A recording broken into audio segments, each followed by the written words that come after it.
Shalom, selamat pagi Bapak Ibu Saudaraku yang dikasihi oleh Tuhan Yesus. Pagi ini kita bersama-sama akan merenungkan kembali satu bagian firman Tuhan dengan judul Mengasihi Tuhan dan Sesama. Terambil dari kitab Markus pasal 12 ayat 29 sampai 31. Demikian bunyi firman Tuhan.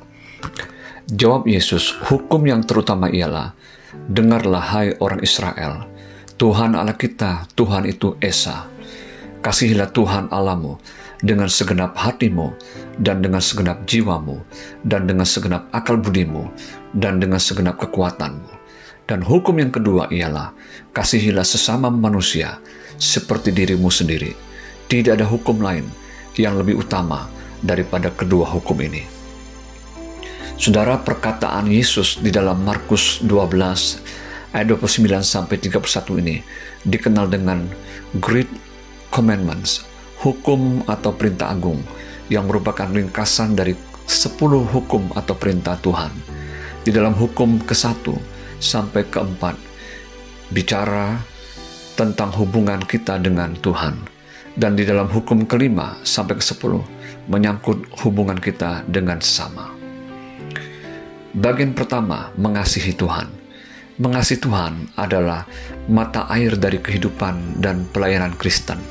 Oleh sebab itu, mengasihi Tuhan harus menjadi prioritas dalam kehidupan kita sebagai orang percaya.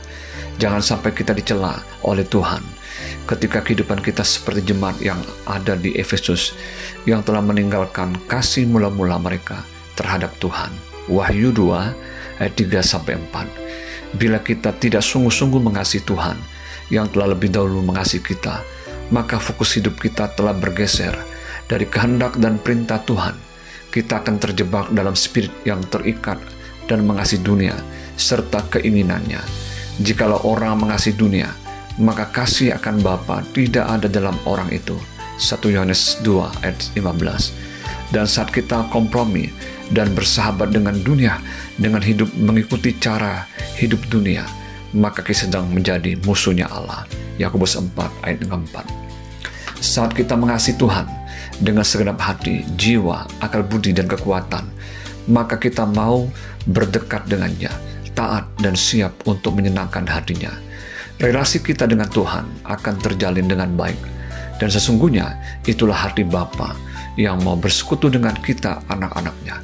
Tuhan Yesus pun memberikan keteladanan kasih kepada Bapa ketika dia bersekutu dengan Bapanya di dalam doa dan dengan sungguh-sungguh taat dan mau melakukan kehendak Bapa dan bukan kehendaknya sendiri. Seperti dikatakan di dalam Yohanes 14 ayat 15, bahwa tanda kita mengasihi Tuhan adalah kita menuruti segala perintahnya, dan perintahnya itu sesungguhnya tidaklah berat. 1 Yohanes 5 ayat yang ke-3. Bagian kedua, mengasihi sesama. Kita bisa mengasihi Tuhan karena kita diciptakan menurut rupa dan gambarnya. Kasih itu berasal dari Allah, dan setiap orang yang mengasihi lahir dari Allah dan mengenal Allah. 1 Yohanes 4 ayat 7. Dan kita mengasihi Tuhan karena dia lebih dulu mengasihi kita. 1 Yohanes 4 ayat 19. Namun sesungguhnya kita bukan saja objek dari kasih Allah, namun dia mau kita juga menjadi subjek kasih dengan menjadi penyalur kasihnya melalui kita mengasihi sesama. Di dalam 1 Yohanes 4 ayat 20-21 dikatakan demikian, jikalau seorang berkata, aku mengasihi Allah, ia membenci saudaranya, maka ia adalah pendusta. Karena barang siapa tidak mengasihi saudaranya yang dilihatnya, tidak mungkin mengasihi Allah yang tidak dilihatnya. Dan perintah ini kita terima dari dia, barang siapa mengasihi Allah, ia harus juga mengasihi saudaranya. Dari ayat tersebut kita dapat menyimpulkan betapa pentingnya kita belajar untuk mengasihi sesama kita sebagai bukti bahwa kita juga benar-benar mengasihi Tuhan. Keteladanan yang Yesus berikan tentang kasih kepada sesama adalah kepedulian dan belas kasihannya terhadap jiwa-jiwa yang membutuhkan kasih Bapa.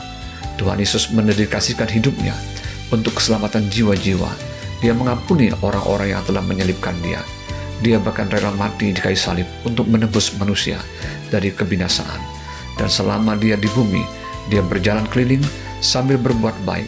Kisah Para Rasul 10 ayat 38. Refleksi, mari kita mau memprioritaskan hidup kita untuk mengasihi Tuhan dengan segenap hati, jiwa, akal budi, dan kekuatan kita, serta mengasihi sesama kita dengan melakukan hukum atau perintah agung ini, maka kita sedang melakukan dan menggenapi kehendak-Nya melalui hidup kita umat pilihan-Nya.